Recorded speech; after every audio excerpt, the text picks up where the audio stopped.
Welcome back to KSL Outdoors, back here at the Hunt Expo.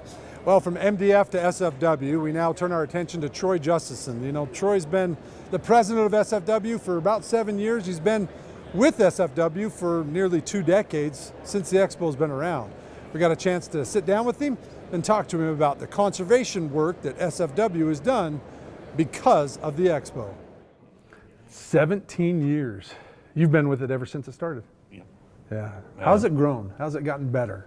It's got better in a lot of ways, just on our end of being able to how we set up, how we get people in, attendance, advertising, you name it. Then obviously the number of exhibitors and the number of people that come and attend the Expo.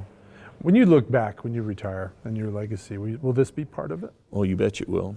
Yeah. There's some regrets in it, but man, it's more pros than cons. Yeah. What are some of the pros? Well, I don't think a lot of people realize that when we first had the envision of the Expo, we wanted all the groups here.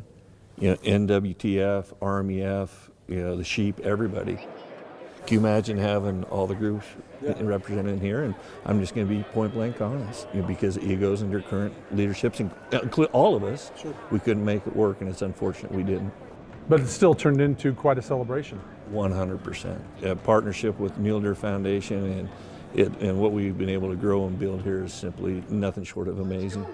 25, now we get 3,000. People want to know, because the tags that are sold is public tags, where does that money go and where's it going to benefit the average Utahn? You know, you hear 10 million, oh man, that's a lot of money going in one individual's pocket. It's not necessarily, so a lot of that money goes into state agencies.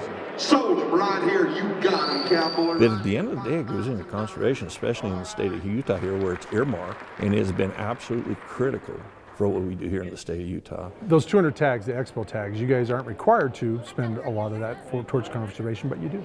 We actually, I mean, it is. We still have to spend it towards mission accomplishment, but it has more flexibility than the conservation permit money.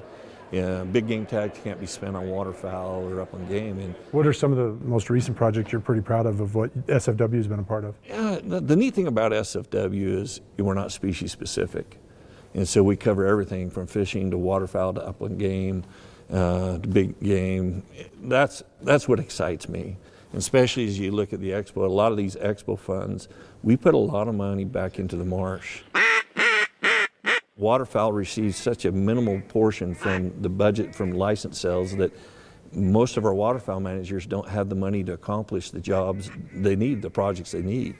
And so it's exciting for us to be able to take a bunch of that money and put it towards that. And I think we've contributed close to $1 million. And then by the time you get a federal match, that you're $3-4 million. And those are some of those projects we were able to complete. We were able to buy some property. We've done 80 some odd water structures. We've built some impoundments, able to help fund some marsh masters to get out and fight frag. This sucks up all the water. And so Utah has a rich waterfowl history, and we need to be more focused on putting some money back into it.